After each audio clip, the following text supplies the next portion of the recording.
पर बात है कि उसकी तरफ हम ध्यान नहीं दे पाते। अक्सर ये क्रिया हमारी गैर रुचि में होती है। तन से जो हम करते हैं वह गैर रुचि में करते हैं। कुछ भी करते हैं, हिंसा करें, चोरी, हिंसा, व्यभिचार आदि जो कर्म है तन से ही होते हैं, और इनको हम गैर रुचि में करते रहते हैं, जो कि पाप कहलाते हैं, और पापों का फल हमको भोगना पड़ता है, और मानवीय सद्गुणों से हम वंचित हो जाते हैं। कि यदि जो है तन की साधना हमारी नहीं होगी तो मानवीय सद्गुणों से वंचित हो जाएंगे। तन की साधना है ब्रह्मचर्य का व्रत का पालन करना, सदाचारी जीवन होना। हम सदाचारी जीवन को नहीं अपना, हम वह करते रहते हैं जो कि हमको नहीं करना चाहिए शरीर के द्वारा, बल्कि शरीर के बल का हम दुरुपयोग करते हैं, सदुपयोग नहीं करते। किसी भी चीज का यदि हम दुरुपयोग करते हैं तो उससे अपयश ही प्राप्त होगा, यश प्राप्त नहीं हो सकता है, और वो पाप होगा, उसका फल हमको भोगना पड़ेगा। तन से हम किसी को कष्ट न पहुंचाए, तन से हम कष्ट नहीं पहुंचाए किसी प्रकार से भी, किसी का अहित न करें तन के द्वारा। ये तन की साधना है। ब्रह्मचर्य व्रत का पालन करें। कोई गृहस्थी है, ठीक है, यथा योग्य संयम बरतना चाहिए, और शरीर के द्वारा जितना हो सके सेवा कार्य अपनाना चाहिए। शरीर से दूसरे की यदि हो सकती है तो हम सेवा करें, किसी को दुख न दे। हम शरीर का दुरुपयोग करते हैं, हम सोचते हैं कि हमारे अंदर इतना बल है कि 4 आदमी हमारा कुछ नहीं कर सकते,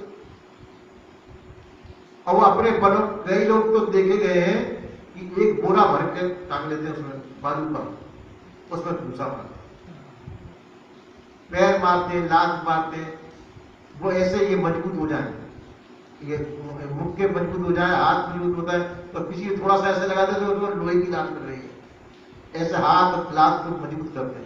तो दूसरे को मारने के लिए हिंसक भाव लेकर, हिंसक भाव को हमने अंदर बसा रखा है, तो ये उनका व्यायाम होता है, और उस बल का हम दुरुपयोग करते हैं।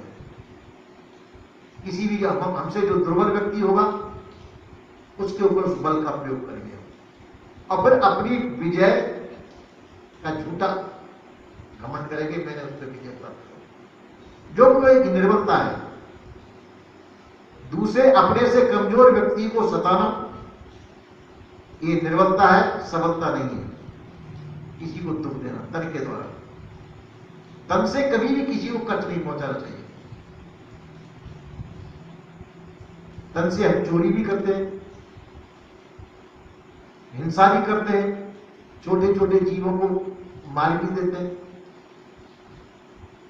कोई जीव को कोई सता रहा है तो हमारे अंदर बल होते हुए भी हम उसकी रक्षा भी करते हैं, होने तो हमको क्या करना। किसी भी जीव की हिंसा देखते हुए यदि आपके अंदर खुशी होती है तो आप उस पाप के अंदर भागीदार है। ठीक है, आपके अंदर सामर्थ्य नहीं है उसको बचाने की, तो मन में दुख जरूर माने, ये गलत हो रहा है। अगर अपने अंदर इतनी शक्ति सामर्थ्य है तो उस हिंसा को रोकना चाहिए।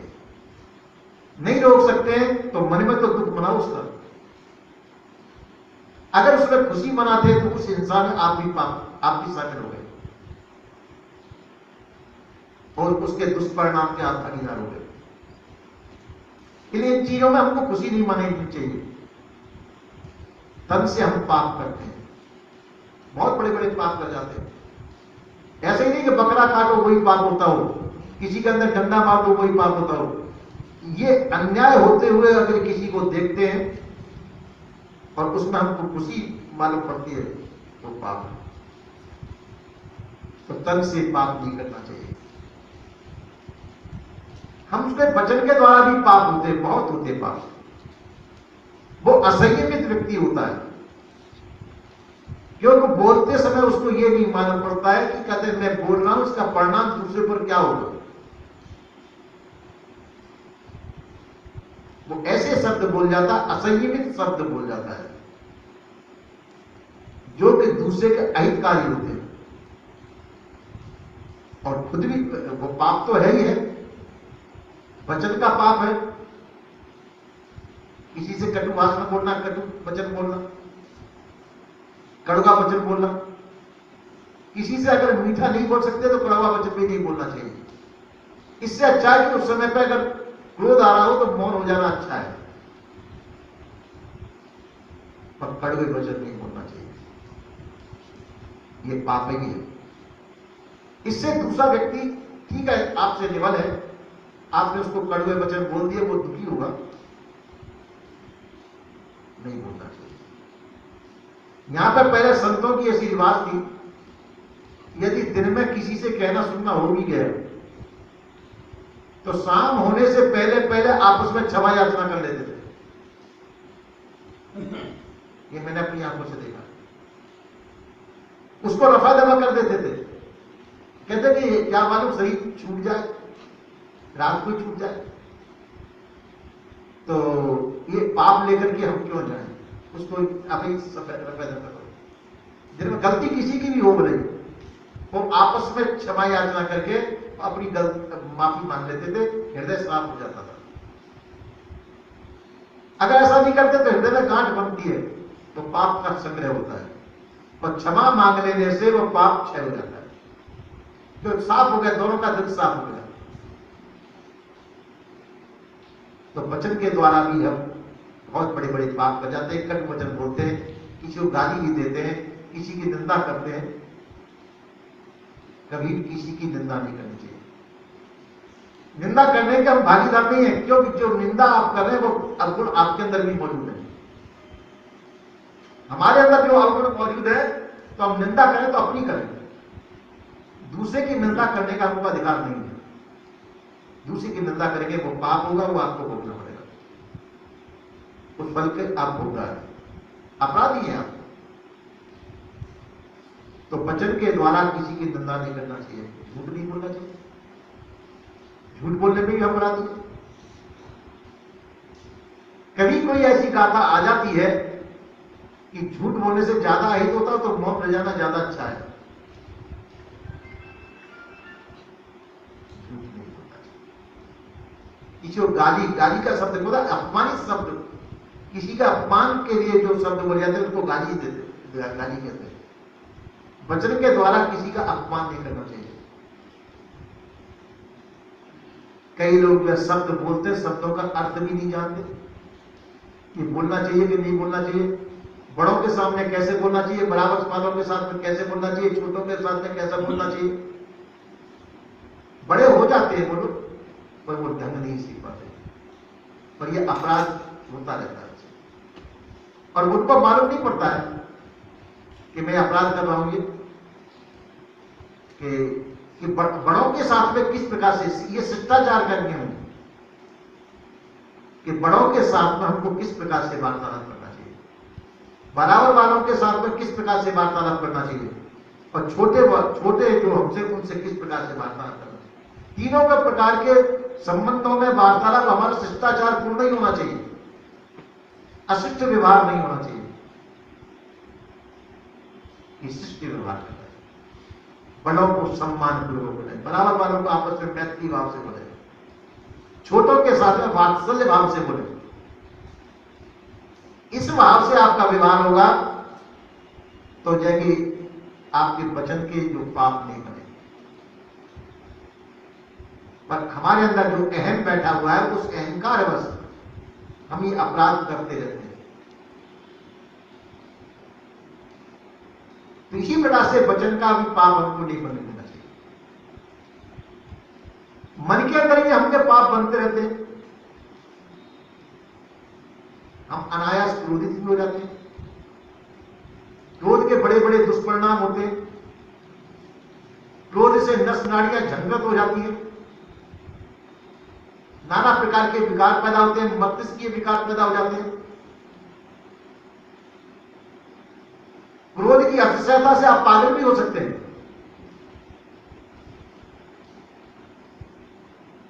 क्रोध नहीं करना चाहिए। अगर किसी को दिखाने के लिए क्रोध करना, जैसे अध्यापक बच्चे को डांटता है, फटकारता है, खाली दिखाने के लिए करता है, उसको ये करने के लिए ये पाठ याद करके लाए, अपनी मेहनत करे इसके लिए। माता पिता भी अपने बच्चे को डांटते तो उसका अहित करने के लिए नहीं डांटते,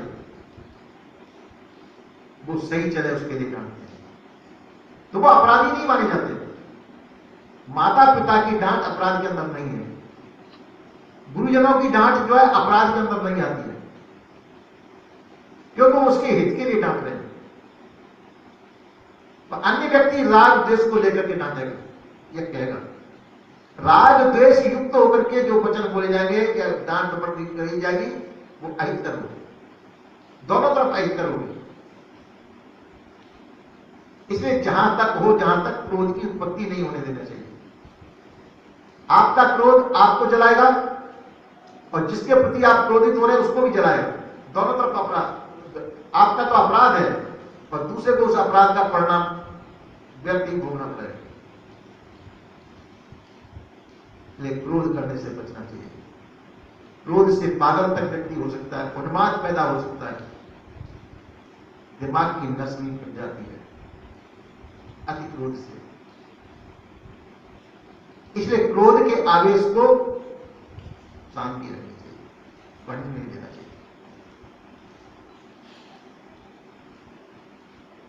इसी प्रकार से क्रोध को रोकना चाहिए। यह मानसिक विकार है, ईर्षा नहीं करनी चाहिए। ईर्षा कहते हैं दूसरे की उन्नति को देख करके जलना, हम वह कर नहीं सकते और दूसरे की उन्नति हो रही है उसमें हम जल रहे हैं। कहते हैं कि एक जगह एक सेठ थे, तो सामने ही कोई दूसरा धर्मात्मा व्यक्ति रहता था, तो दान पुण्य करता था, महात्माओं को खिलाता पिलाता था, गरीब गुरुआ आते थे, लाइन लगी रहती थी, उनको बांटता था दिन भर। वो मनी मन में चलता था सेठ कि बेवकूफ दिन भर कहते बांटता रहता है कुछ न कुछ, और वो कभी नहीं बांटता था। कंजूस सेठ था, कंजूस को कहते हैं सूद। तो उसकी स्त्री पूछती है कि आप उदास क्यों हैं? की गांठी से गिर गए हो, पी काहू कचुदीन, तुम्हारी गांठ से कुछ गिर गया है, या गांठ से कुछ गिर गया है, या कुछ हो गया, क्या हो गया? तो सेठ कहता है, ना गांठी से गिर गए हो, ना काहू कचुदीन, पर देते देखे और को ताते चित्त बनी। न मेरी गांठ से कुछ गिरा है, न कुछ हुआ है, पर दूसरे को देते हुए देख करके मेरा चित्त मलिन होता है। अब इसके लिए क्या वो उपाय? वो खुद अपने उसके दुख को दुखी है। तो इसी प्रकार से इसमें हमको हर्ष मानना चाहिए। दूसरा यदि अच्छे कर्म कर रहा है उसमें हमको हर्षित होना चाहिए, उसमें जलना नहीं चाहिए। ईर्षा नहीं करनी चाहिए किसी से, किसी को उन्नति को देख करके हमको प्रसन्न होना चाहिए। ठीक है, हमारे में वह शक्ति सामर्थ्य नहीं है कि हम उसके बराबर उन्नति कर सकें, तो कम से कम उसमें प्रसन्न तो हो सकते हैं। और यदि ईर्षा करेंगे वो पाप का फल है, पाप है, मानसिक पाप है। मानसिक पाप मस्तिष्क की विकृति पैदा करेगा। क्रोध, ईर्षा। तीसरा पाप है मान।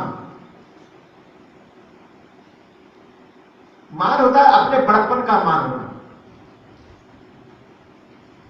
एक मान होता है रूठ जाना। रूठ जाना मान भी जो है मस्तिष्क की विकृति है, और बड़प्पन का मान भी जो है विकृति है मस्तिष्क की। और ये नाना प्रकार के मस्तिष्क के रोग पैदा करते हैं। विद्वान पुरुष इन चीजों से बचते हैं। चौथा रोग है मानसिक छल। कभी किसी के साथ में छल नहीं करना चाहिए। कई लोग वाक छल भी करते हैं, वाक छल भी नहीं करना चाहिए। साधु को तो वाक छल करना बिल्कुल बंद है।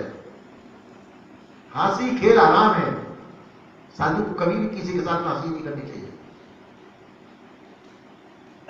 किसी के साथ में छल नहीं करना चाहिए। तो आपके छल के द्वारा, आपके वाक छल के द्वारा दूसरा धोखे में आ सकता है।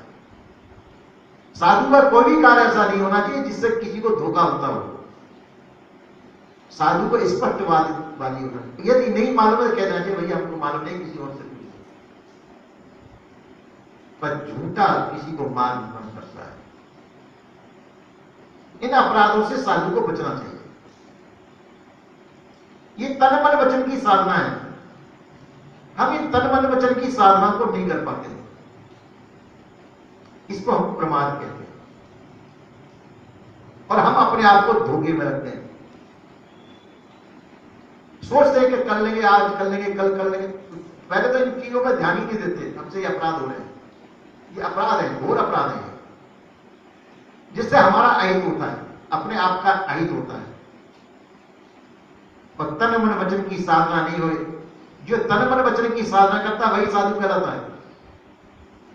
तो जिसका तन सदा हुआ हो, मन सदा, जिसका तन सदा हुआ नहीं है, मन सदा हुआ नहीं है, वचन भी सदा हुआ नहीं है, तो साधु नहीं। तो इसकी साधना करना साधुता है। एक महात्मा थे कृष्णानंद जी, तो वो उस पर रिक्शे वाले से कहा भैया मेरे को ले चल। रिक्शे वाले ने बैठा दिया। रिक्शे वाले ने कहा गाना चालू कर दिया, मेरा मन डोले, मेरा तन डोले। तो कहा भैया ट्रेन क्या बात है बाबा कि मेरे को नीचे उतार दिया? क्यों तुमको वहां जाना? कि तेरा मन तेरे बस में नहीं है, तेरा तन नहीं होता। रिक्शे को तू गड्ढे में गिराएगा, मेरे को गड्ढे में गिराएगा क्या? तेरा जब तन बस में नहीं है, मन बस में नहीं, तो रिक्शा बस में कहां है? और रिक्शे में मैं बैठा हूं। अरे बाबा ये तो गाना है। तो अरे मैं क्या रोना कर रहा हूं? फिर अच्छा नहीं गाऊंगा बाबा ने बैठो। ये महात्मा की एक शिक्षा थी। महात्मा भी जानते थे ये तो गाना है, गाना गा रहा है, पर उसको एक शिक्षा थी। एक महात्मा को बैठा के तू ले जा रहा है और कौन सा गाना गा रहा है। तो इसी प्रकार से हमको किसके साथ में क्या व्यवहार करना चाहिए, किसके साथ में कैसे बोलना, कैसे उठना, कैसे चलना, ये यदि हमको नहीं जान आता है तो हम शिष्टाचार युक्त नहीं है। और जो जिसके अंदर शिष्टाचार और सदाचार न हो वो मानव कहलाने योग्य नहीं है, विवेकशील नहीं है। विवेकशील जो प्राणी होता है ये इन बातों का ध्यान रखेगा। किसके साथ में कैसे बोलना, कैसा व्यवहार करना, कैसे उसके साथ में रहना, ये शिष्टाचार सदाचार के नियम है। इस शिष्टाचार सदाचार के नियम को पालन करना चाहिए, जब भी हम मानव कहलाने के योग्य हैं। कहा भी मानुष मानुष वही काम है, पर मानुष बुद्धि कोई बिरला पावे। कहने को मानुष सही कहलाते हैं, पर मनुष्य बुद्धि कोई कोई बिरला पाता है। मनुष्य बुद्धि कही है विवेक बुद्धि। विवेक सबके पास मौजूद है, पर विवेक हमारा सोया हुआ पड़ा है, उसको हम जगाते नहीं, उसका हम आदर नहीं करते। जो मनुष्य विवेक का आदर नहीं करता वो पशु तुल्य होता है। और विवेक सबके पास मौजूद है। हर एक समय विवेक हमको सलाह देता है, ये मत करो, ये करो। हम विवेक का आदर नहीं करते, हम विवेक के विरुद्ध काम करते हैं, तो हम पशु बन जाते हैं, मनुष्य नहीं बन पाते। मनुष्य वही है जो विवेक का आदर करता है और विवेक के प्रकाश में जो हमको प्राप्त है उसका सदुपयोग करता है। विवेक का आदर करना और प्राप्त का सदुपयोग करना ये मानव का धर्म है। और हम इसको क्यों नहीं कर पाते? या तो अहंकार बस नहीं कर पाते, या और किसी कारण से नहीं कर पाते, अज्ञान बस नहीं कर पाते। और ऐसा न करने से हम जो मनुष्य न बनकर के पशु बन जाते हैं और पशु बुद्धि का ही प्रदर्शन हम करते हैं। उनको अहंकार भी उसका हो जाता है, उस बल का, जो पशु बल का जो उनके अंदर बुद्धि होती है उसका अहंकार हो जाता है। और वो ये सीखने का भी प्रयत्न नहीं करते कि मैं पशु चाल पर चल रहा हूं कि मनुष्य चाल पर चल रहा हूं। इसलिए विवेकशील प्राणी को चाहिए तन मन वचन पर साधना करके हम साधु बने। साधु का मतलब है ये नहीं कि कपड़े पहन के साधु बने, कपड़े पहन करके साधु नहीं भी बन पाए, पर साधना तन मन वचन की साधना करके आप साधु बन सकते हैं। साधना संपन्न व्यक्ति जो हो वो साधु है। जिसने तन मन वचन की साधना कर ली वह साधु है। साधु का मतलब है सज्जन पुरुष, जो सदाचार शिष्टाचार से युक्त हो, सज्जन हो, वह साधु है। इसलिए हमको साधु बनने के लिए इन गुणों को धारण करना चाहिए और श्रद्धा पूर्वक धारण करना चाहिए और अपने अंतर दोषों को देखना चाहिए। रोज व्यक्ति को यह देखना चाहिए मेरे अंदर कोई दोष तो नहीं है। हम जो है दूसरे के दोषों को देखते हैं और दूसरे के दोष हमारे अंदर आ जाते हैं और अपने दोषों को हम देख नहीं पाते। इसलिए मनुष्य में बन करके जाने क्या बन जाते हैं। इसलिए मनुष्य बनने के लिए हमको चाहिए अंतर दोषों को देखकर उनको निकालना, दूसरे के देखना है, सद्गुणों को देखना चाहिए। दूसरे के सद्गुणों को देखना चाहिए, अपने अवगुणों को देखना चाहिए, अवगुणों को निकाल करके दूसरे के सद्गुणों को ग्रहण करना चाहिए। तो एक दिन आप सदाचारी मनुष्य बन जाएंगे और सदाचारी मनुष्य बनना ही मानव धर्म है, तो वो हमको बना लेना चाहिए। बोलिए श्री सद्गुरुदेव।